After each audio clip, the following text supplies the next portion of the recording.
గత 5 సంవత్సరాలు ఎంత కష్టపడ్డాదో మీ అందరికీ తెలుసు. 2015 నుంచి 2019 వరకు ఆనాడు వాళ్ళ కృషి, వాళ్ళ శ్రమ యావత్ రాష్ట్ర ప్రభుత్వాలకే తెలుసు. జాతీయ లెవెల్లో ఒక పోరాటానికి గుర్తింపు వచ్చింది కాపు జేఏసీ పోరాటం, ముద్రగడ పద్మనాభం గారి నాయకత్వంలో చేసింది. నిరంతరం కాసి ఎంతో శ్రమించి మరి కొంతమంది అయితే వాళ్ళ సొంతంలో కూడా ఆ రోజు పోగొట్టుకున్నారు. అంత చిత్తశుద్ధితో మేము పోరాడాం. ఎందువల్ల అంత చిత్తశుద్ధితో పోరాడామంటే మా జాతిలో ఉన్న సమస్యలు రాబోయే కాలానికి ఎలాంటి భవిష్యత్తు మనం వాళ్ళకి ఇస్తున్నాం అనేది వెనక్కి తిరిగి చూస్తే బాధేసేది. అన్ని రకాల క్వాలిటీస్ ఉంచుకొని చదువుకోవటానికి కూడా ఇబ్బంది కలుగుతున్న ఆ కుటుంబాలను చూసి ఏ ఆర్థిక సమస్యలు, మరి ఈరోజు ఏ రకమైన ప్రభుత్వం భరోసా లేదు కాబట్టి బీసీలో చేరిస్తే ఆ బీసీ తాలూకా అన్ని ఒక ఫెసిలిటీస్ మా భావితరాలకు వస్తాయి. ఈరోజు మా లక్ష్యం ఒకటే, మేము చేసిన పోరాటానికి 80% మేము సక్సెస్ అయ్యాం.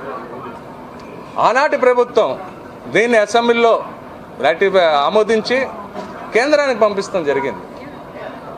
కేంద్రం ఇప్పుడు స్టేట్కి ఇచ్చేసింది అంటుంది. ఏదో ఒకటి లిఖితపూర్వకంగా మాకు తెలియపరచాలి. ఇది కేంద్రం ఆ రోజు పంపించేసింది కాబట్టి కేంద్రం దగ్గర ఉందా, కేంద్రమే చేయాలా, లేకపోతే ఇది రాష్ట్ర ప్రభుత్వాలకి పలానా జీవో ఇచ్చాం కాబట్టి దాని ప్రకారం రాష్ట్ర ప్రభుత్వం చేస్తుందని ఏదైనా లిఖితపూర్వకంగా ఇవ్వమని కోరుతున్నాం. మీ అందరికీ తెలియదేం కాదు, ఈ 20% ఏదైతే అమలు పరుస్తానికి ఆలస్యం చేస్తున్నారో దాని ముఖ్య ఎజెండా రాజకీయ నిర్ణయం చేసుకోలేకపోతున్నారు. దేనికైనా ముడిపెడతామే పని.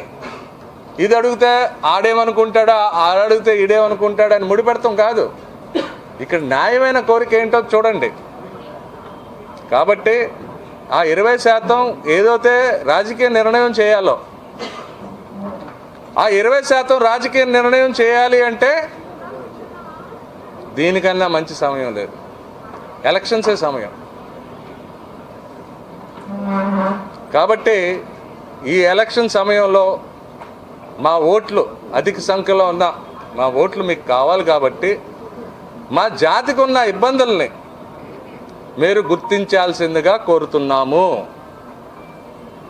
మా జాతికి ఉన్న ఇబ్బందిని మీరు గుర్తించి తక్షణమే దాన్ని అమలు పరుస్తానికి మీ కోల్డ్ స్టోరేజ్లోంచి మరి ముఖ్యంగా కేంద్ర ప్రభుత్వాన్ని మేము అడుగుతున్నాం. ఇవాళ అందరికీ కేంద్ర ప్రభుత్వం కావాల్సి వస్తుంది. మాకు కేంద్ర ప్రభుత్వం కావాలి, కానీ మా సమస్యల్ని కోల్డ్ స్టోరేజ్లోంచి బయటికి తీయండి. ముందు దాని మీద నిర్ణయం చేయండి. అలాగే మా కొత్త డిమాండ్స్ కూడా పెడుతున్నాం. అది బీసీ స్టేటస్తో పాటు 10% బీసీ స్టేటస్ ఇస్తూ మీరు ఇవాళ చేయాల్సింది ఏంటంటే మాకు ఎలక్షన్స్లో దామాషా ప్రకారం మాకున్న సంఖ్యాబలం ప్రకారం ఏదైతే 28 నుంచి 26% అని అంటున్నారో మీరే తగ్గించి ఆ శాతంలో మాకు సీట్లు కేటాయించాల్సిందిగా కోరుతున్నాం. దాంతోపాటు రాబోయే రోజుల్లో లోకల్ బాడీ ఎలక్షన్స్లో కూడా అదే దామాషా రేషియోలో ఇవ్వాలి. అది ఒకటే కాదు, నామినేటెడ్ సీట్లలో కూడా మాకు ప్రాధాన్యత ఇవ్వాలి. మరి ముఖ్యంగా మేము రాష్ట్ర ప్రభుత్వాన్ని ఈ పార్టీలను ఈరోజు కోరేది ఏంటంటే మేము పెడుతున్న డిమాండ్లు ఆల్రెడీ అనేక ప్రదేశాల్లో మీ డిమాండ్లు పెడతాం జరిగింది. అదే విధానంగా ఈ కొత్త డిమాండ్లు ఇవాళ విశాఖపట్నం నగరం నుంచి కూడా మేము కొన్ని తూర్పు కాపులకి స్థానిక తూర్పు కాపులకి ప్రాధాన్యత ఇవ్వాల్సిందిగా కోరుతున్నాము. ఈరోజు ఇవన్నీ కూడా మేము తీసుకొస్తున్న నినాదాలు కావు. ఇవాళ పొద్దున్నుంచి దీర్ఘంగా చర్చించుకొని మరి ఇక్కడ లోకల్ ఇష్యూస్ను కూడా దృష్టిలో పెట్టుకుంటూ, ఎందుకంటే మేము చూస్తున్నాం అంటే రాయలసీమలో కూడా ఇవాళ సీట్లలో మాకు ప్రాధాన్యత లేదు, ఎందుకంటే డబ్బులు లేవని వస్తున్నారు. పోలే నామినేటెడ్ సీట్లన్నీ అక్కడ మంచి ఇవ్వండి.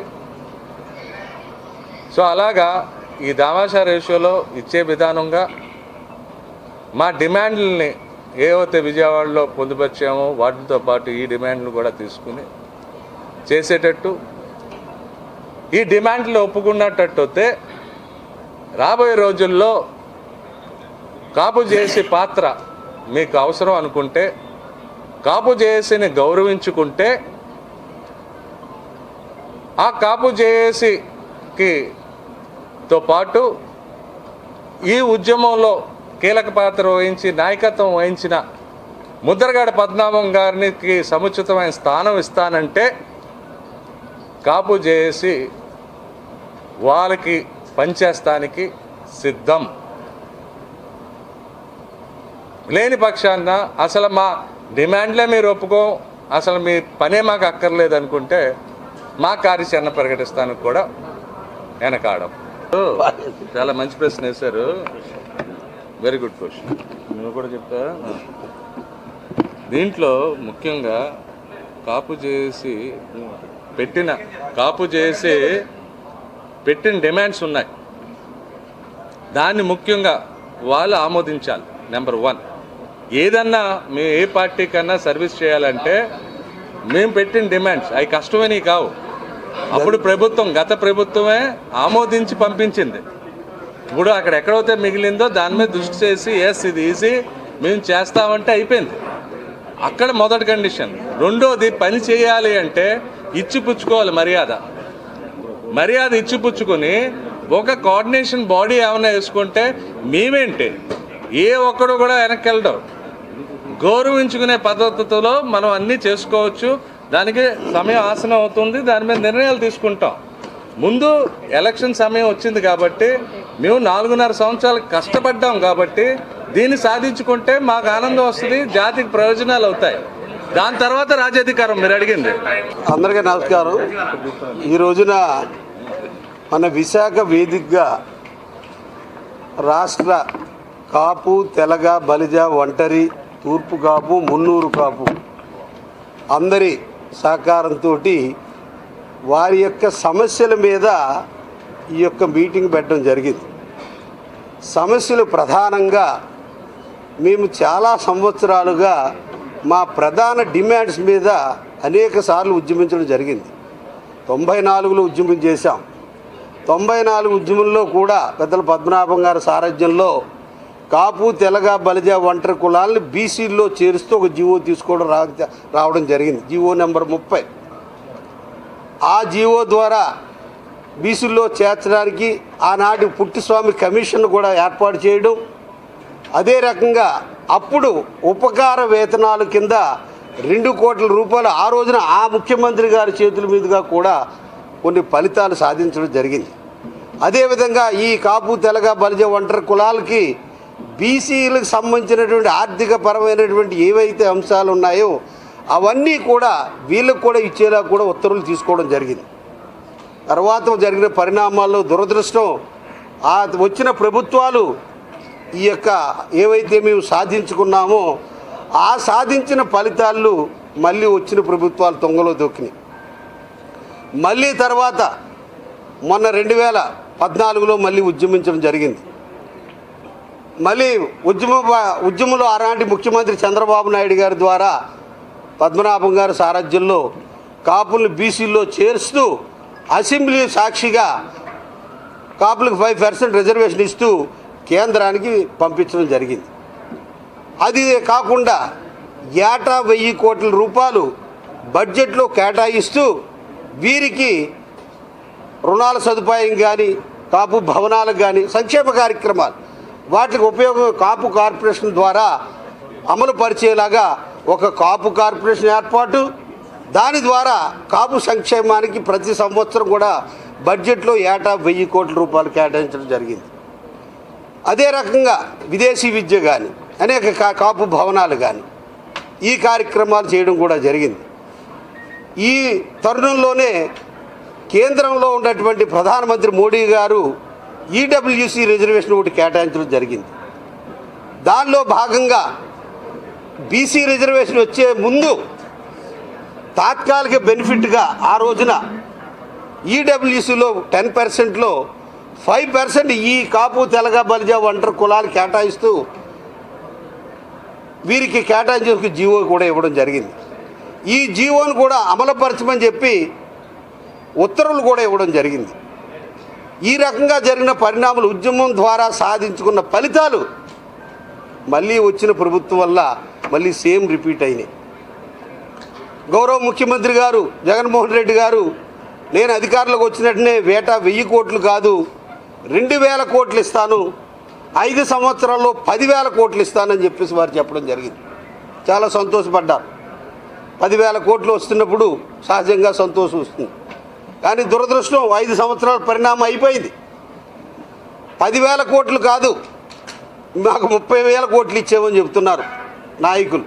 దురదృష్టం ఏంటంటే వారు ఆయా పథకాలు వారు చెప్పిన పథకాల్లో ఉన్న లిస్టుల ప్రకారం ఇవన్నీ మేము ఇచ్చామని వారు చెప్తున్నారు. వీరు మీ ద్వారా మేము వారందరికీ తెలియజేసేది ఏమిటంటే ఇది మాకే కాదు అన్ని వర్గాలకు ఇస్తున్నారు. కానీ మీ యొక్క పథకాలు గతంలో కూడా ఉన్నాయి. ఆరోగ్యశ్రీ ఉంది, ఫీజు రీఎంబర్స్మెంట్ ఉంది, లేకపోతే అనేక పథకాలు ఉన్నాయి. గతంలో కూడా ఆయా ప్రభుత్వాలు చేసినాయి. కానీ అప్పుడెప్పుడు ఇలా క్యాలిక్యులేట్ చేయలేదు. ఇప్పుడు మీరు క్యాలిక్యులేట్ చేసి బియ్యం రేషన్ కార్డులో ఎంత ఇచ్చాం, లేదు విద్యుత్ కనెక్షన్లో ఎంత రాయితీ వచ్చింది అంటే ఇంక మేమేం చెప్పలేం. ఈ రకంగా విధానాన్ని తప్పుడు మార్గంలో తీసుకెళ్లారు. మాకే కాదు అన్ని కులాలకి ఇదే జరిగింది. బీసీ కార్పొరేషన్ అలాగే జరిగింది, ఎస్సీ కార్పొరేషన్ అలాగే జరిగింది. అటు మా ప్రధానమైన డిమాండ్ మేము ఏదైతే ఉద్యమం ద్వారా సాధించుకున్నటువంటి బడ్జెట్ ఏటా 1000 కోట్లు అన్నది 2 కోట్లు ఆ రకంగా పక్కదారికి వెళ్ళింది. అనేక ఆ రోజున కాపుల కోసం బిల్డింగ్లు కానీ సైట్లు కానీ అసంపూర్తిగా ఉండిపోయినాయి, పునాది రాళ్ళు ఉండిపోయినాయి. అవన్నీ కూడా ఆగిపోయి ఉన్నాయి. ఆ రకంగా దెబ్బతిన్నాం. ఇదే కాకుండా ఇటీవల కొత్త జిల్లాలు కొన్ని ప్రకటించారు. ఈ కొత్త జిల్లాలో దాదాపు 26 జిల్లాలకు ఇచ్చారు. కాపుల్లో ప్రధానమైనటువంటి వ్యక్తులు చాలామంది ఉన్నారు. ఉదాహరణకి జనరంజంగా పాలన చేసినటువంటి శ్రీకృష్ణదేవరాయలు ఉన్నారు. వారి పేరు పెట్టమని చెప్పి అనంతపురం జిల్లాకి వారిని కూడా అడగడం జరిగింది. అలాగే వంగవీటి మోహన్ రంగా గారి పేరు మరి విజయవాడ కృష్ణా జిల్లా గారిని పెట్టమని పేరు జరిగింది. రెడ్డి నాయుడు గారి పేరు పెట్టమని అడగడం జరిగింది. స్వాతంత్రోద్యమంలో అందరికంటే ముందు మరి ప్రజల కోసం ప్రాణాలు అర్పించి మరి అమరుడైనటువంటి కన్నెగంటి హనుమంతు పేరు పెట్టమన్నాం పల్నాడు జిల్లాకి. మొట్టమొదటి ఉద్యమకారుడు ఆయన. అటువంటి ఉద్యమకారుడు పేరు పల్నాడు జిల్లాకు పెట్టమని కోరడం జరిగింది. అలాగే ఈ రకంగా కోర్మారెడ్డి వీరందరి పేర్లు. కానీ దురదృష్టం ఏ ఒక్క పేరు కూడా ఏ ఒక్క జిల్లాకి ఇవ్వలేదు. ఇది కాపులందరినీ కూడా అవమానపరిచినట్టుగా మేము అందరూ భావిస్తూ ఉన్నాం. ఎందుకంటే ఇంత పెద్ద కమ్యూనిటీ ఉండి సామాజిక పరంగా రాష్ట్ర రాజకీయాల్లో కానీ రాష్ట్ర అభివృద్ధిలో కానీ భాగం పంచుకున్నటువంటి ఈ కమ్యూనిటీ ఆకాంక్షల్ని తుంగలో తొక్కుతున్నదని చెప్పేసి బాధ మాత్రం ఈ కాపు తెలగ బలిజ ఒంటరి కులాలకు ఉంది. ఇది మీరు ప్రభుత్వాలు గ్రహించాలని చెప్పేసి కూడా ఈ సందర్భంగా మీకు తెలియజేస్తూ ఉన్నాం. మరి అదే కాకుండా కాపు యొక్క ఏవైతే మేము ఇందాక చెప్పినట్టుగా ఓట్ల ప్రాతిపదికగా దామాషా ప్రాతిపదికగా, ఎందుకంటే రాజ్యాధికారం అన్నది ప్రజాస్వామ్యంలో అంతిమ నిర్ణయం కాబట్టి మరి రాజ్యాధికార విషయంలో ఎక్కడైతే ప్రజాస్వామ్యంలో మెజారిటీయే గెలుపు. ఎవరికైతే 51% ఓట్లు వచ్చిందో వారే గెలుస్తారు. 49% శాతం వచ్చిందంటే వారికి ఎవరు విలువ, ఆ 51%కే విలువ ఉంటుంది. కాబట్టి 1% తేడాలో ఉన్నారని చెప్పి సగం అని ఎవరు. కాబట్టి ప్రజాస్వామ్యంలో మెజారిటీకి ఆ ప్రాధాన్యత ఉంది. కాబట్టి మెజారిటీ వర్గమైనటువంటి రాష్ట్ర సామాజికంగా మెజారిటీ వర్గంలో ఉన్నటువంటి భావిస్తున్న కాపు తెలగ బలిజ ఒంటరి తూర్పు కాపు మున్నూరు కాపు ఉన్న సామాజిక వర్గాలన్నిటికీ మెజారిటీగా ఈ రాష్ట్రంలో సామాజిక వర్గ పరంగా మెజారిటీ ఉన్నటువంటి ఈ కులానికి దామాషా ప్రకారం తగు సీట్లు మీరు కేటాయించకపోతే సామాజికంగా మీరు ఏం చేసినట్టు అని చెప్పేసి ఆయా రాజకీయ పార్టీల్ని ఈ విశాఖ వేదికగా మేము ప్రశ్నిస్తూ ఉన్నాం. ఒక్కసారి ఆలోచించండి. మీరు సామాజిక న్యాయం ఏ రకంగా చేస్తున్నారో ఆలోచించండి. ఇంతకున్న జనాభా ఎంత, మీరు ఇచ్చిన సీట్లు ఎంత, దీన్ని కూడా మీరు ఆలోచన చేయాలి, పునరాలోచన చేయాలి. ఈ డిమాండ్స్ అన్నింటినీ కూడా మేమైతే ఏదైతే ఈ పేర్ల విషయంలో కానీ, అభివృద్ధి విషయంలో కానీ, బీసీ రిజర్వేషన్ కానీ, ఈడబ్ల్యూసీ రిజర్వేషన్ కానీ, అసంపూర్తిగా ఉన్న ఈ సంక్షేమ పథకాలు కానీ, విదేశీ విద్యలు కానీ, వీటిలన్నిటి విషయంలోనూ కూడా మేము తీవ్రమైన వివక్షకు గురవుతున్నాం అన్నది జేఏసీ పూర్తిగా భావిస్తూ మరి మీ ద్వారా ఆయా ప్రభుత్వాలకు తెలియజేస్తున్నాం. కనీసం వచ్చే ప్రభుత్వాలైనా సరే ఈ యొక్క లోపాలు సరిచేయాలి. దీనికి ముందుగా ఆయా పార్టీలు కాపు, తెలగ, బలిజ, ఒంటరి, మున్నూరు కాపు, తూర్పు కాపుల యొక్క ప్రయోజనాలు ఏవైతే మేము చెబుతున్నామో ఆ ప్రయోజనాల్ని ఆయా మేనిఫెస్టోలో పెట్టి మేము ఇవి చేస్తాము అని చెప్పిన సందర్భంలోనే ఆయా పార్టీకి ఈ కాపు చేసి మద్దతు ఇస్తుందని చెప్పేసి ఈ సందర్భంగా తెలియజేస్తాను. ఎందుకంటే ఆ ప్రయోజనాల కోసమే మేము పోరాడుతూ ఉన్నాం. ఆ ప్రయోజనాలు సిద్ధించడం కోసమే మా పోరాటం అని చెప్పేసి ఈ సందర్భంగా తెలియజేస్తూ ఇక్కడ అనేక అంశాలు చర్చకు వస్తాయి. మరి సీట్ల విషయంలో కానీ, స్థానిక అవసరాలు కానీ, స్థానిక అంశాలు కానీ కూర్చున్నప్పుడు అనేక అంశాలు వస్తాయి. కాబట్టి ఆ యొక్క అంశాల్ని మరి పరిగణలో తీసుకుంటూ ప్రధానమైనటువంటి మేము చెప్పినటువంటి ఈ సంక్షేమం ఎజెండా పూర్తిగా ఆయా రాజకీయ పార్టీలు తమ మేనిఫెస్టో ద్వారా ప్రకటించాలని చెప్పేసి ఈ సమావేశం విజ్ఞప్తి చేస్తోంది, డిమాండ్ చేస్తోంది. రాష్ట్రానికి కన్వీనర్గా ఉన్న విశాఖపట్నం అధ్యక్షుడు తోట రాజు ఆధ్వర్యంలో ఒక మంచి కాన్ఫరెన్స్ జరిగింది. ఉదయం నుంచి కూడా విశాఖపట్నం జిల్లాలు కాకుండా చుట్టుపక్కల జిల్లాల నుంచి కూడా అత్యధిక సంఖ్యలో పాల్గొన్నారు. వీరందరి అభిప్రాయం ఒకటే, ఏంటంటే ఈ కాపు కులానికి సంబంధించిన రాజకీయ పరమైన అంశాల గురించి చాలామంది సూచనలు ఇచ్చారు. దాంట్లో ముఖ్యంగా ఏంటంటే కాపు కులానికి సంబంధించి ఈరోజు జనాభా తామాషా ప్రకారం మాకు 25% సీట్లు రావాలి, ఏ పార్టీ అయినా సరే. కానీ ఆ ప్రస్తుతం అది లేదు. ముఖ్యంగా ఒక ప్రొఫెసర్ గారు మాట్లాడుతూ డాక్టరేట్ ఉన్న వారికి నాగరాజు గారు మాట్లాడుతూ మంచి సూచన చేశారు. ఆయన ఏమన్నారంటే వారి సూచన ప్రకారం మేము కూడా దాన్ని ఏకీభవిస్తున్నాం. కాపు కులానికి పార్టీలకు అతీతంగా ఎవరైనా పోటీ చేసిన ఎక్కువ సీట్లు ఎవరికి ఇస్తారో వాళ్ళ కోసం ఆ జేఏసీ గెలిపించడానికి ప్రయత్నిస్తుంది. అట్లాగే ఎవరికి సీట్లు ఇవ్వాలి, కాపు కులానికి సంబంధించిన సీట్లు ఎవరికి ఇవ్వాలి, కాపుల కష్టాలు తెలిసిన వాళ్ళకి ఇవ్వాలి. మా డిమాండ్ ఏంటంటే ఎవరికో తీసుకొచ్చి వాడికి 50 కోట్లు ఉన్నాయో 100 కోట్లు ఉన్నాయో, అసలు ఈ విశాఖపట్నంలో కాపుల కేంద్రం అండి. విశాఖపట్నం అంటేనే గతం నుంచి కూడా విశాఖపట్నం సిటీలో 2 సీట్లు కేటాయించేవాళ్ళు. అట్లాంటిది వాళ్ళ ఒక్క సీటు కూడా లేని పరిస్థితి. ఎక్కడి నుంచో తీసుకొచ్చి వాళ్ళకి డబ్బు ఉందని కాపు సమస్యలు జరిగిన వాళ్ళకి ఇవ్వడం అనేది చాలా దారుణం. అన్ని రాజకీయ పార్టీలకు కూడా సూచిస్తున్నామండి. నిజంగా మీరు సీట్లు ఇవ్వదలుచుకుంటే ముద్రగడ ఉద్యమం గారికి అక్కడి నుంచి పనిచేస్తున్న ఇక్కడ దీంట్లో చాలామంది ఉన్నారు, మాకు అడగట్ల. దాంట్లో ఎమ్మెల్యేలుగా పోటీ చేయడానికి అర్హత ఉన్న వాళ్ళు ఉన్నారు. ఉదాహరణకి మా ఆకుల రామకృష్ణ గారు ముద్రగడ గారితో పాటుగా సమకాలీకులు, అనేక పోరాటాలు చేసిన వ్యక్తి. అట్లాగే మా తోట రాజు విశాఖపట్నంలో నాకు తెలిసి గత 20 సంవత్సరాలు నాతో పాటు ఒక విశాఖపట్నమే కాదండి, రాష్ట్ర వ్యాప్తంగా అనేక ప్రోగ్రామ్స్కి వచ్చాడు. గ్రౌండ్ లెవెల్లో చూశాడు కాపుల కష్టాలు. మరి అలాంటి వ్యక్తులకి, అలాగే మా యేసుదాస్ గారు కాకినాడలో కాపు సద్భావన సంఘాన్ని పెట్టి ఆనాటి నుంచి ఈనాటి వరకు వీళ్ళందరూ కూడా ఉద్యమాల్లో పాల్గొంటూ రాష్ట్ర వ్యాప్తంగా సొంత డబ్బులతో ప్రయాణం చేస్తూ కాపు సమస్యల కోసం పోరాడి జైలుకి వెళ్ళి మాతో పాటుగా కేసులు ఎదుర్కొంటూ ఈరోజు కూడా తిరుగుతున్న వ్యక్తులకి ఇలాంటి వాళ్ళకి సీట్లు ఇస్తే ఈ కాపు సమస్యలు తెలుసు కాబట్టి వీళ్ళు అసెంబ్లీకి వెళ్ళి కాపు సమస్యల మీద పోరాడతారు. నిజంగా ఈ రోజున కొంతమంది సూచన చేశారు ఇందాక, మరి వంగరాల శ్రీనివాస్ గారు, శ్రీదేవి గారు, వీళ్ళందరూ ఏంటంటే కాపు కులం కోటాలో కొంతమంది ఎమ్మెల్యేలు మంత్రులు అయిన తర్వాత ఈ కుల సమస్యల కోసం మాలాంటి వాళ్ళు వెళ్ళి అడిగితే చిన్న చిన్న నాయకులను అయితే మరీ ఘోరంగా మీరు రావదయా మా ఇంటికి, మా పైన రెడ్డి గారు చౌదరి గారు చూస్తారని కాపు కులాన్ని కరివేపాకులాగా వాడుతున్నారు విమర్శలు చాలామంది చేశారు. ఇది నిజం కూడా. కాబట్టి మేము ఏం తీర్మానిస్తున్నామంటే ఈరోజు మా జేఏసీలో కష్టపడిన వాళ్ళు 3 ఉన్నారు రెడీగా అండి, ఒకళ్ళు కాదు, డబ్బు కూడా లోటు లేదండి. ఆ 3 వ్యక్తులకి ఏ పార్టీ ఇస్తుందో మాకు తెలియదు సీటు, వారు సీటు ఇవ్వాలి. ఏ పార్టీకి ఇచ్చినా సరే మేము వాళ్ళని మనం గెలిపించుకోవాలి. అలాగే మా యొక్క డిమాండ్లు ఈరోజు పెద్దలందరూ తీర్మానించారు. బీసీ రిజర్వేషన్స్ గురించి కానీ, అలాగే కాపు భవనాల గురించి కానీ, అలాగే కాపు సమస్యల మీద అనేక తీర్మానాలు చేశారు. అవన్నీ కూడా ఈ ప్రభుత్వం తక్షణమే వాళ్ళు ఆమోదించాలి. ఉన్న ప్రభుత్వం రాబోయే పార్టీ కూడా ఎవరైనా నెక్స్ట్ అధికారంలోకి వస్తుంది అనుకుంటారు, జనసేన కావచ్చు, తెలుగుదేశం కావచ్చు, బీజేపీ కావచ్చు, ముఖ్యంగా 25% ఉన్న ఈ కాపుల ఓట్ల మీద ఆధారపడినారు. కాబట్టి ఈ కాపు సమస్యల మీద వాళ్ళందరూ కూడా వాళ్ళ పార్టీలో తన మేనిఫెస్టోలో పెట్టాలి, తీర్మానించాలని కోరుకుంటున్నాం. అలాగే మరొకసారి ఈ రాజకీయ పార్టీలన్నీ కూడా కాపుల్లో సమర్థులకే సీటు ఇవ్వండి, కాపు సమస్యలు తెలిసిన వాళ్ళ సీటు ఇవ్వమని తెలియజేసుకుంటూ మన ఆకుల రామకృష్ణ గారు కానీ, తోట రాజీవ్ కానీ, అలా యేసుదాసు వీళ్ళందరూ ప్రస్తుతం మా టీంలో 3 ఉన్నారు, ఇంట్రెస్ట్గా ఉన్నారు. వాళ్ళ కోసం మేమందరం వాళ్ళకి ఏ పార్టీ సీట్ ఇచ్చినా పర్వాలేదు, మా కాపు చేసి మేమందరం రాష్ట్ర వ్యాప్తంగా మేము తిరిగి వాళ్ళని గెలిపించుకుంటామని తెలియజేసుకుంటున్నాం. అలాగే రాబోయే రోజుల్లో ప్రతి నియోజకవర్గాల్లో కూడా సమావేశాలు పెట్టదలుచుకున్నాం. ఇంకొకటి ఏంటంటే ఈ ఎలక్షన్ ముందు నుంచి కాదండి, కాపు జేఏసీ అనేది ఏ సమస్య ఉన్నా ముఖ్యంగా ఉద్యోగుల సమస్యల మీద కూడా మేము పోరాటాన్ని నిర్ణయించున్నాం. ఎందుకంటే సమస్య వస్తే ఇవాళ ఉద్యోగస్తులు చెప్పుకోవడానికి ఏ నాదులు లేడు. ఎలక్షన్స్లో గెలిచిన తర్వాత ఒకసారి రెడ్డి గారు, ఒకసారి చౌదరి గారు వాళ్ళ దగ్గరికి వెళ్ళలేకపోతున్నారు. పోస్టింగ్లు చాలా అన్యాయాలు జరుగుతున్నాయి.